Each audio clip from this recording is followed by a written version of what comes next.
नमस्कार दोस्तों, स्वागत है आप सभी का बसंत बिहार में। चलिए आज हम बात करेंगे अपनी खुद की, क्योंकि आज 40 दिनों के बाद हम और आप मिल रहे हैं। मैं आपसे पूरी तरीके से आपके समक्ष बातें कर रहा हूं। एक दो वीडियो और भी मैं पहले डाला हूं, क्योंकि जो इलेक्शन है वो बीत चुका है और 10 तारीख को रिजल्ट भी आ गया, जिस रिजल्ट में हमारी पूरी तरीके से हार हो गई। ठीक है, ये हालांकि जब मैं एक दो वीडियो डाला हूँ उसमें कई लोग जो हमारे चाहने वाले हैं उन्होंने पूछा है कि चुनाव में क्या हुआ। तो चुनाव में ये हुआ कि हम जो मुखिया का इलेक्शन लड़ाई लड़ रहे थे उसमें हम हार चुके हैं।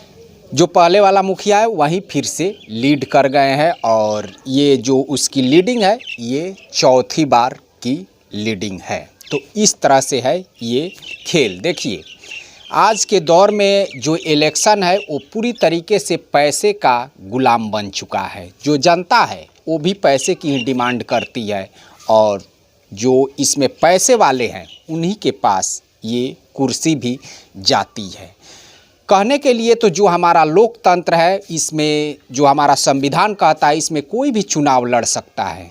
कोई चुनाव तो लड़ सकता है, ज़रूर लड़ सकता है, लेकिन जीत नहीं सकता है। ये भी एक उतना ही सत्य है, क्योंकि इसमें आप आर्थिक रूप से पूरी तरीके से स्ट्रांग होंगे तभी आप चुनाव के जीत के पैनल में रह सकते हैं, अन्यथा आप बाहर फेंके जा सकते हैं। इसमें जहाँ तक मैंने चुनाव लड़ा, इसमें हमने ये रीड किया है, ये देखा है कि अगर आपके पास पैसा है, आप दिल्ली रहिए, पंजाब रहिए, लंदन रहिए या दुबई रहिए, मान लीजिए कि यहाँ धरातल पे रहने से आपका कोई ताल्लुक़ नहीं है कि आप गांव में रहते हैं या नहीं रहते हैं, लोगों के सुख दुख में काम आते हैं या नहीं आते हैं, आपका व्यवहार कैसा है, आपका आचार विचार कैसा है, इससे जो जनता है मुझे लगता है कि उसको आज के दौर में कोई मतलब नहीं रह गया है। अगर मतलब रह गया है तो सिर्फ पैसे का। जो हमारा लोकतंत्र है वो पूरी तरीके से रुपये के कफन में लिपटता नज़र आ रहा है। ये तो इस तरह से रहा ये चुनाव, जहाँ पे पैसे का बोलबाला रहा, जहाँ पे मुखिया जो भी प्रत्याशी जो लीड किए हुए हैं वो उन लोगों ने अंधाधुंध पैसे बांटा है। अब हमारे पास तो पैसे थे नहीं और ना ही मेरा इस तरह का सिद्धांत था और ना ही मैं राजनीति का बिजनेस करने आया था। आप लोग एक बात अगर सोचिए, जो भी मुखिया प्रत्याशी हैं 10 लाख 20 लाख रुपये खर्च करते हैं और वो उस सीट को पा जाते हैं, तो क्या वो जनता को पूछेंगे? वो तो वहाँ पे बिजनेस करने के लिए आए हैं। लेकिन जो जनता है वो तात्कालिक फ़ायदा सोच रही है कि हमारे पास 1500 रुपये आ जाए, भले ही उस पैसे का वो उनको जो भी करना वो करेंगे। नाजायज़ पैसा नाजायज़ जगह पे ही जाएगा, कहीं पीने में जाएगा, कहीं दारू शराब में जाएगा और कहीं मान लीजिए कि मुर्गा मसल्लम में जाएगा, कहीं दूसरी जगह, कहीं उससे आप ऐसा नहीं है कि एक घर में ईंट रखवा लेंगे बनवाने के लिए, ऐसा कुछ नहीं है। ये राजनीति का आज का हालिया परिस्थिति ये है कि इसमें देखिए, जो विधायक या एमपी का चुनाव होता है इसमें भारी पड़ जाता है पार्टी, और जो मुखिया का इलेक्शन हो रहा है, समिति सरपंच का इलेक्शन हो रहा है, इसमें जो है भारी पड़ जा रहा है पैसा। आप आम मतदाता के पास ही जाइए तो लोग पहले से ही कहते हैं कि भाई अगर पैसे वगैरह हो तो चुनाव लड़िए, वरना इसमें कहीं कोई गुंजाइश नहीं है। ना तो हमारी फील्डिंग कहीं से कमज़ोर थी, ना ही तो प्रचार प्रसार कमज़ोर था, और ना ही मान लीजिए कि हमारा जो आचार विचार या व्यवहार है उसमें कहीं कमी नहीं थी। अगर कमी थी तो पैसे की कमी थी। और इस आधार पे जो है वो मुखिया जो है, मान लीजिए कि वो पूरी तरीके से विकास विरोधी मुखिया है। जो हमारे यहाँ मोगल बिरेचा पंचायत के मुखिया हैं, लेकिन वो अन्य दिनों में यहाँ पे 5 गांव आते हैं, अन्य दिनों में मान लीजिए कि जो उसका पर्सनल गांव है बखरौर, वहाँ पे वो रहते हैं। गोपालगंज में भी मकान वगैरह है करोड़ों का, और वहीं पे वो रहते हैं और कभी कभार बखरौर वगैरह में या पंचायत भवन में आकर बैठते हैं। तो ऐसे लोग भी जीत जाते हैं। क्यों जीत जाते हैं? सिर्फ पैसे के बल पे जीत जाते हैं। जिसका विकास अगर पंचायत में देखा जाए तो 75% जो जनता है उसके विरोध में ही बात करती है, लेकिन जहां उसको पैसा दिया गया फिर वो सपोर्ट में आ जाती है।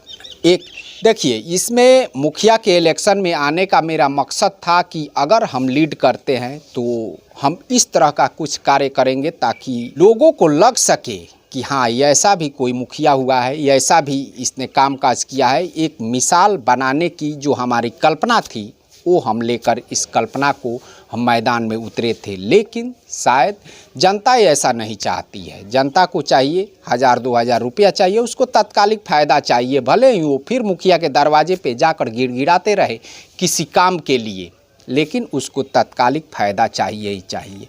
ये चारों तरफ का ऐसा ही किस्सा है। कहीं कहीं पे आप सुनेंगे 20 लाख, 25 लाख, 30 लाख, 40 लाख, 50 लाख रुपये खर्च किए जाते हैं।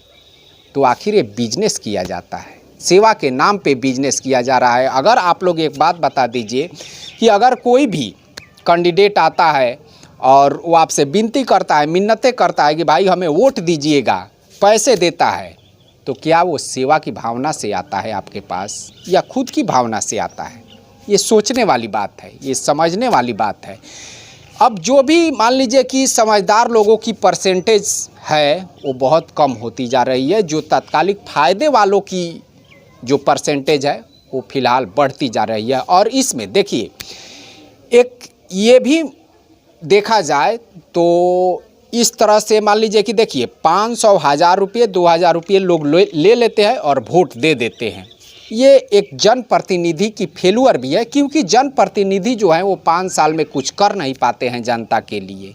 तो जनता ये भी सोचती है कि चलो जो भी 1000-2000 हमारे पास आ रहे हैं हम उसे ले लेते हैं और वोट दे देते हैं, कौन पूछने आता है वोट के बाद। ये भी एक स्थिति है। लेकिन अगर जनता इसमें जागरूक हो तो पूरी तरीके से मान लीजिए कि अगर वो निस्वार्थ भाव से किसी ईमानदार पर्सन को चुनती है तो ज़रूर जनता तक जो भी सरकारी लाभांश है वो ज़रूर पहुंचेगा, उस शून्य तक पहुंचेगा अगर वो सही से सही कैंडिडेट की सिलेक्शन कर पाती है, पैसे की सिलेक्शन को छोड़कर। तो यही है सारी परिस्थिति मिलाकर, और मेरे जो कहने का तात्पर्य है आप लोग समझ ही चुके होंगे। जो आज का चुनाव है, जो आज का लोकतंत्र है, वो पूरी तरीके से पैसे पे निर्भर होता हुआ नज़र आ रहा है। और इसमें जो भी कर्मठ सुयोग्य उम्मीदवार हैं वो कहीं ना कहीं बौने साबित होते जा रहे हैं, जैसा कि मैं भी इसी में बौना साबित हो गया हूँ। तो चलिए दोस्तों, जैसा कि इस वीडियो का पूरी तरीके से सारांश आप लोग समझ चुके होंगे, जो मेरा चुनाव है वो पूरी तरीके से हम लोग हार चुके हैं। और जो भी हमारे चाहने वाले हैं, तो मैं इधर तो 2-4 दिन से बहुत मान लीजिए कि इसको लेकर डिप्रेशन में ही था, लेकिन मैं अब खुद को इसमें संभाल लिया हूं। और मन के हार है, मन के जीते जीत। जो अपने मन से जो व्यक्ति नहीं हार सकता है उसको दुनिया की कोई ताकत नहीं हरा सकती है। चुनाव में जीतना या हारना इंसान की क्वालिटी और गुणवत्ता को तय नहीं करता है। जो क्वालिटी वाले व्यक्ति हैं, जो गुणवत्ता वाले व्यक्ति हैं, वो आजकल हार जा रहे हैं। अब नए नए लोग आए हैं, बिजनेस करके आए हैं, पैसे लगाकर आए हैं। वो लोग जो जनता के सरकार द्वारा दिए गए फंड है, जो जनता के हिस्से में जाने होंगे, वो उसे घोटाला के रूप में मान लीजिए कि उसे घोटाला करेंगे और फिर उसे चुनाव में, अगले चुनाव में अपने अवसर के अनुसार खर्च करेंगे। तो चलिए, इसी के साथ मैं आप लोगों को एक और बात कहते जाता हूं कि सियासत एक शायरी है, बहुत ही बेहतरीन शायरी है, आप लोग थोड़ा समझने की कोशिश कीजिएगा। सियासत इस कदर जनता पर एहसान करती है, सियासत यानी जो सत्ताधारी लोग हैं, सियासत इस कदर जनता पर एहसान करती है, बदन से नोच कर आँखें ये चश्मा दान करती है। जो आज की राजनीति है, जो परिस्थिति है, उस परिस्थिति में जो ये वाकया है वो पूरी तरीके से सत्य नज़र आ रहा है। तो चलिए दोस्तों, इसी के साथ आप लोग अफसोस मत कीजिएगा, ठीक है। मैं हार गया तो हार गया, लेकिन आपके बीच ज़रूर आ गया हूँ। और चुनाव कोई मायने नहीं रखता है हारना जितना, उसमें से 14-15 लोग होते हैं, एक ही व्यक्ति जीत पाता है। तो जो पैमाना है चुनाव जीतने का वो पूरी तरीके से बदल चुका है और उस पैमाने में हम शायद कहीं ना कहीं फिट नहीं बैठते हैं। तो चलिए, फिर अगली बार देखा जाएगा, ठीक है। एक बार वहीं जनता ठुकराती है, वहीं जनता एक्सेप्ट करती है, लेकिन अगली बार जब हमें आना होगा तो ढेर सारे पैसे लेकर ही तब चुनाव में आना होगा। नहीं तो फिर इस राजनीति से रिजाइन ही दे देना होगा। चलिए दोस्तों, इसी के साथ हम अपने वीडियो को यहीं पे समाप्त करते हैं। आप लोग कमेंट बॉक्स में कमेंट करके ज़रूर लिखिएगा कि पैसे का जो भी बोलबाला है उसे लेकर हम फिर मिलेंगे अगले वीडियो में अगले टॉपिक के साथ। तब तक के लिए नमस्कार।